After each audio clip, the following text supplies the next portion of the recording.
Welcome to Motion to Adjourn, the podcast about the work that continues with the Birmingham City Council, beyond what happens on Tuesdays during council meeting. All in favor, let it be known by saying aye. Or in the committee meeting. Aye. After the official motion to adjourn, the councilors continue work on behalf of the city and its residents. Welcome to the Motion to Adjourn podcast. I am your host, Anaya Kenyon. I serve as project manager for the Birmingham City Council. Today, we're diving into some of the most significant items that were mentioned during Tuesday's council meeting. On Tuesday, the council approved an ordinance permitting council members to attend and participate in meetings virtually on a limited basis.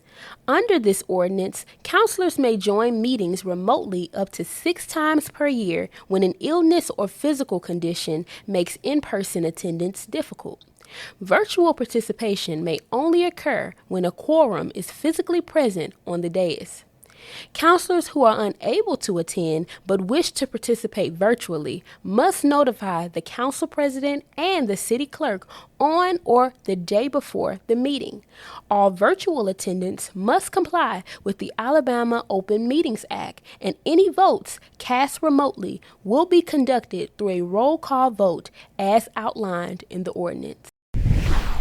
The council has approved a contract with Greenlining Realty USA to advance new housing development in the Druid Hills neighborhood with funding up to $167,245. Now, let's hear from Council President Pro Tem LaTanya Tate, who represents the district, as she explains what this project means for local residents. This means a lot, to the community. It just continues to show the investment throughout District 9.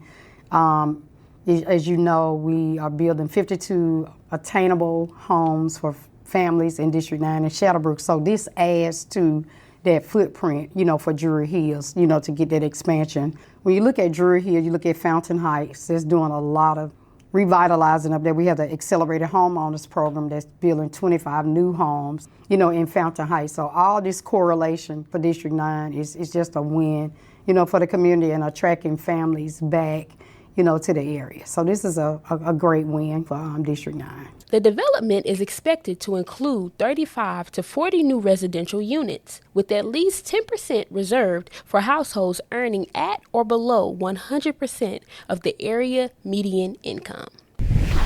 The council has approved an agreement with 16th Street Baptist Church, allocating up to $250,000 to support programming at the church's new Education and Visitor Center. This 14,000 square foot facility will serve as the central information hub for the Civil Rights District and its landmark sites. Let's hear from Councilor Darrell O'Quinn, who represents this district. Like a lot of other things that we support from an economic development perspective, this is one that, is very important to our history, is important to support for the visitor experience. I'll just add that the 16th Street Baptist Church has been supported by federal grants in recent years, several rounds of funding to help renovate the structure, address some deferred maintenance issues. So it's really gotten a big boost, and that's important because like a lot of other congregations around the country, the congregation is not sufficiently sized enough to, support all of the issues, for the historic site. I would argue that 16th Street Baptist Church, while it is a church and houses a congregation, it's much bigger than that. They have a outsized mission compared to just your conventional churches. So their reach goes far beyond just their ministry. The project preserves the church's historic legacy while preparing the campus to welcome more than 200,000 visitors each year. The council has approved an updated agreement with Small Magic, also known as Birmingham Talks, to continue their vital work in early childhood education. Founded in 2019, Small Magic has been instrumental in improving literacy outcomes in Birmingham City schools. This amendment allocates an additional $371,500, bringing the total contract value up to $750,000. According to Small Magic, approximately 2,000 children in Birmingham will benefit from the program this year. Families receive a specialized wearable device that tracks the number of words children hear each day, helping generate meaningful, data-driven insights. Now, let's take a listen to Councilor Clinton Woods as he highlights the impact of programs like this. Our partnership with Small Magic is all around youth literacy, and so we want to basically close the gap between baseline and number of Birmingham children that are reading at or above grade level. One of the biggest indicators of being successful in reading at or above grade level is the number of words young people are hearing basically before they start school. And so this program allows them to actually keep up and have some measurable data around just the number of words each child is hearing and allow us to build a plan to really increase that. And so what we've seen, the state has taken action over the years that actually holds back third graders if they're not reading at or above grade level. Well, we've seen great improvement. Birmingham City School System is continually seeing increases in that space, and this is one of the partnerships that allows us to really capture youth before they get behind. This program offers a 10-week early education service that equips families and caregivers with tools to strengthen how they speak, read, and engage with their children, ultimately helping close the word gap many children face before entering kindergarten. Hey, this is Birmingham City Councilor Crystal Smithman. I'm thrilled to invite you to one of my favorite summer traditions, the District 6 Summer Farmers Market, which will be held every second Saturday in June and August. On June 13th and July 11th, we'll be at Memorial Park, and on August 8th, we'll be at the Grove. The market will be open from 1:30 to 3:30, and all forms of payment will be accepted. So let's shop local and support our farmers. I'll see you there.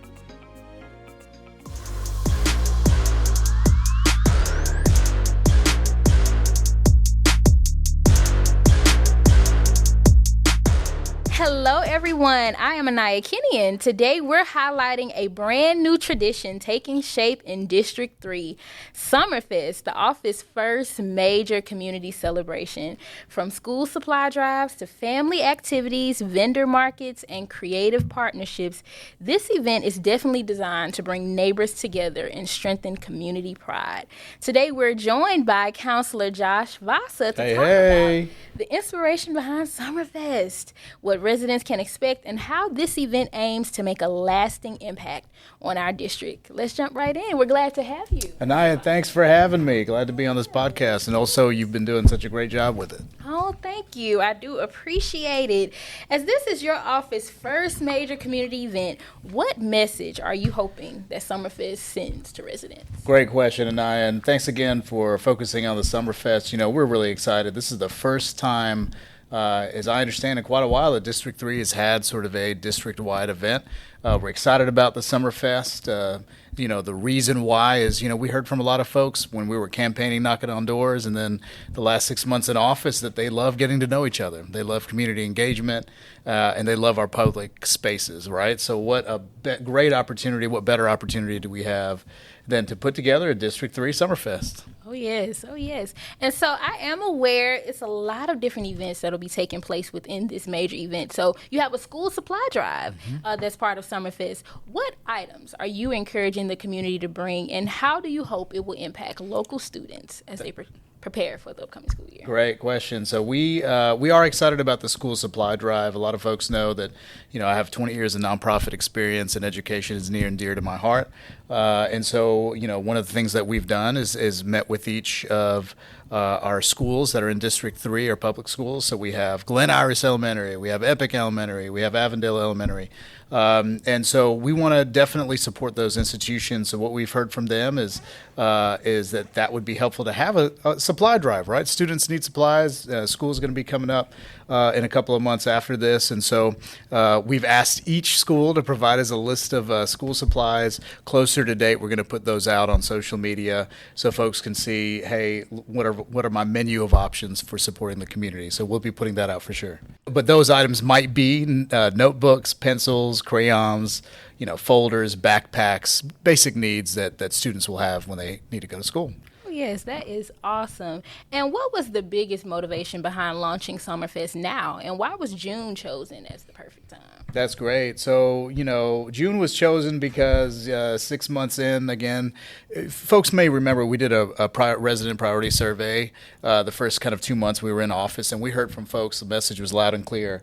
Infrastructure and public safety were the number one and number two. And so we've worked really hard to address several of those items. I could speak to that at another time. But the third item was really coming together, our parks, and making sure that we have time to engage with one another. And so that really was the impetus for starting this thing.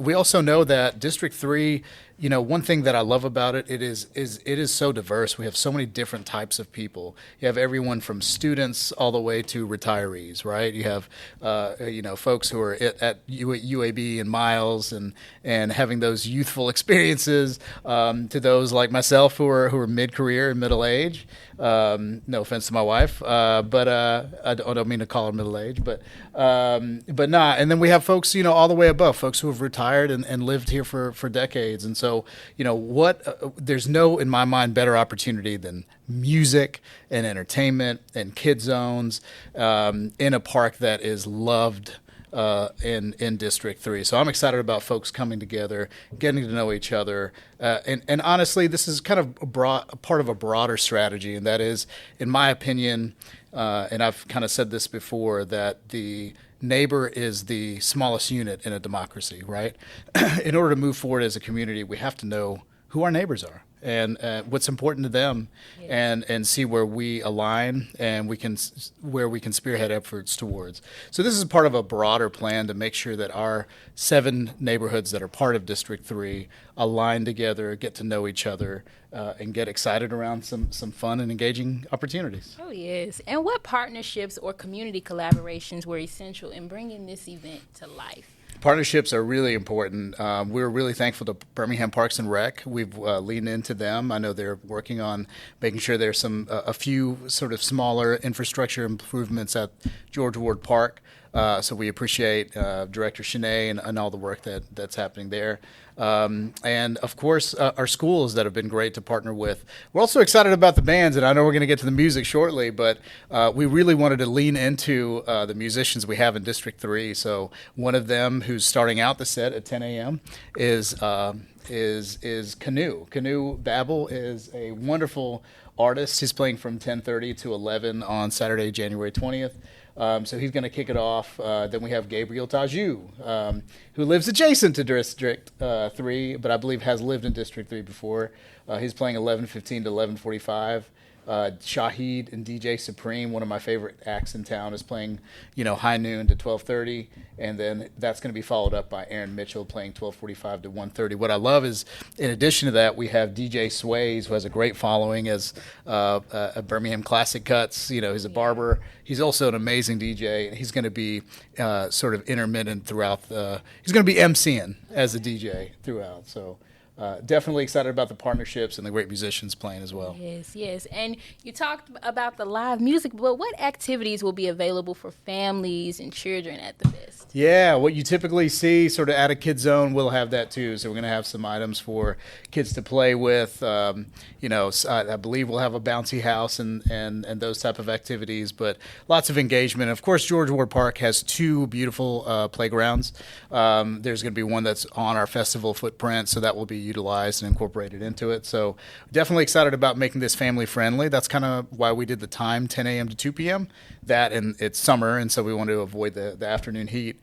But we are opening up at 10 to make sure families have some time to come there, bring some chairs, bring their blankets, bring a picnic basket, bring a cooler if you want, and enjoy yourselves. And for the last question, looking ahead, what are your hopes for the future of Summerfest, and how do you envision this event growing in the coming years? Great question, and I say that because, one thing that District 3 has is a lot of wonderful events, and so we certainly want to make sure that we, see how this goes. Look, this is round one, right? So we're going to see how the community responds and what the feedback is. We do have plans for scaling up and scaling down. So it might look like smaller events in different districts throughout the year. It may look like us, busting this up and seeing what that looks like. So time will tell, but we're definitely excited about trying this for the first time. Oh, yes, and I'm excited. Any last words, Councilor Vasa? Thanks so much. I think the other thing I want to say is that we are really excited about showcasing. I just want to get back to George Ward Park. There are a lot of parks that we have in our district, and George Ward Park is one that has really been meaningful to me personally. When my wife and I got married, our daughter was about 11, and so we used to take her to George Ward Park and play on the playground, and we've walked around there. We've really utilized it, and so to have this be a space where we have this is going to be great. And I also want to give a shout out to some of the vendors that we will have. I know we will have our sort of disc golf group that will be present. New South Softball will also be present.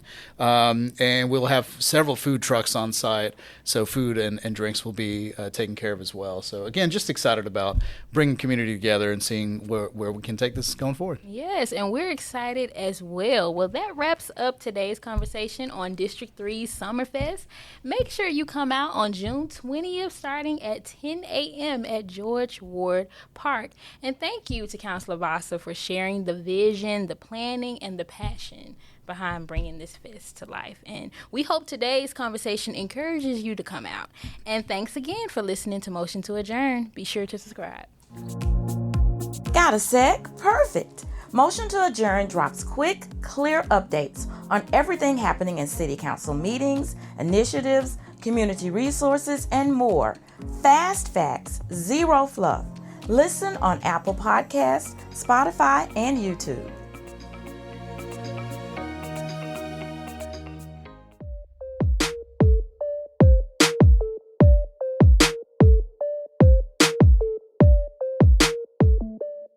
Here are some updates and upcoming events that you should know about. The Safe Summer Series is back. Join the District 7 office for their Safe Summer Series concert on Father's Day, this Sunday, June 21st, starting at 4:00 p.m. at the Birmingham Botanical Gardens. Get ready for performances by Cut Close, J.P. Capone, Keith Washington, and Logan the Entertainer. Come out and celebrate with Council President Wardeen Alexander and the District 7 team. Bring your father, bring your family, and let's enjoy an unforgettable evening together.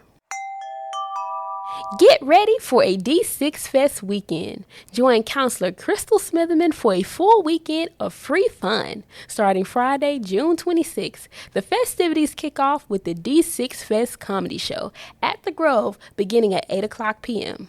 On Saturday, June 27th, start your morning by supporting a local favorite during brunch at Toasted Yolk from 10 a.m. to 2 p.m. Later that day, the D6 Fest continues at Memorial Park starting at 3:00 p.m. Come out and enjoy giveaways, food trucks, a kids zone, musical performances, and so much more. Then, on Sunday, join us for a service day, beginning with church service and a food box giveaway at First Baptist Church of Mason City, starting at 10 a.m. And then we'll close out the weekend with a taste of West End at Arlington House, starting at 4:45 p.m.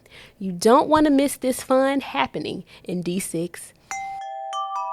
Don't forget, our motion to adjourn mailbag is open, but we need it filled with your questions. Mailbag is your chance to connect directly with your city. Got a question, suggestion, or concern? We want to hear from you. Send us an email at bhamalcitycouncil@gmail.com and let your voice be part of the conversation here on the Motion to Adjourn podcast. Again, that's bhamalcitycouncil@gmail.com. Remember, together we're building a stronger community, one idea at a time.